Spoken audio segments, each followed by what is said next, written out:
Every one of us is called to take our place on the battle line. Every one of us has a unique, precious, unrepeatable role to play. To the degree you correspond to that grace, souls will be saved. To the degree that you fail to correspond to that grace, souls will be lost. And you say, oh, don't be so dramatic. That can't be. I guarantee you that it's true. Most of us here are Catholics.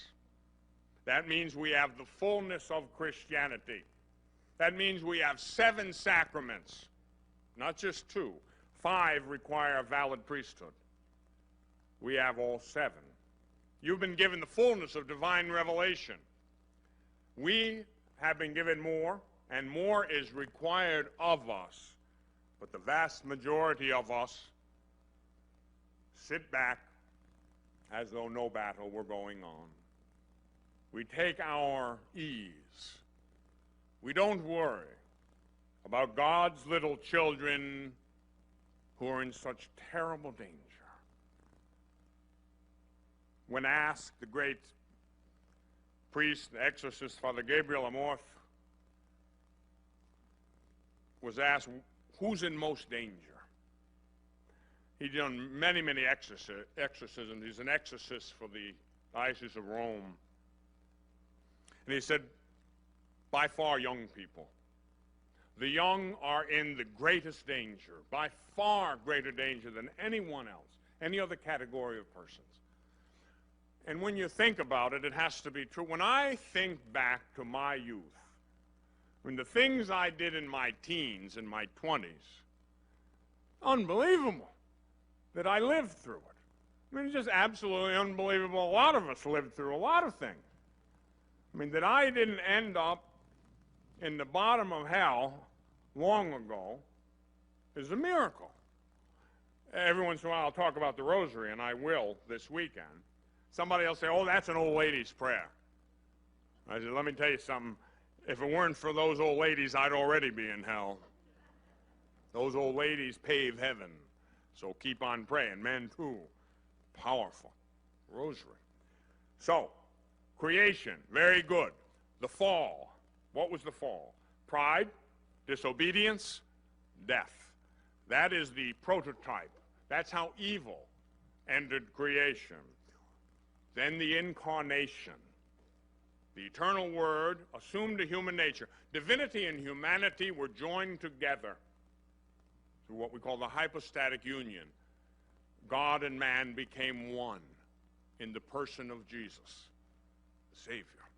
And then Jesus, having assumed that human nature, he took it to a cross. He suffered, he died, and he rose on the 3rd day. Why? To save us. The greatest hero who ever lived is Jesus Christ. He is a warrior. He is a warrior. You and I are called to follow him. And you cannot follow Christ without going to battle. And so, creation, the fall, the incarnation, redemption, and I will say now, and I hope you can grasp this, what we're talking about is man's participation in each of those categories. Creation, the fall, the incarnation, redemption. Each one of us participates in all those mysteries. To the degree that we are conformed to Jesus Christ, we will be effective in this immortal combat.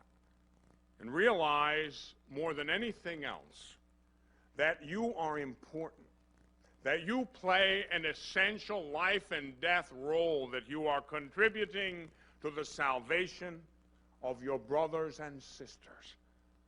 And one day, having fought the good fight, you're going to stand before God and before a host of souls, and they are going to thank you for your fidelity.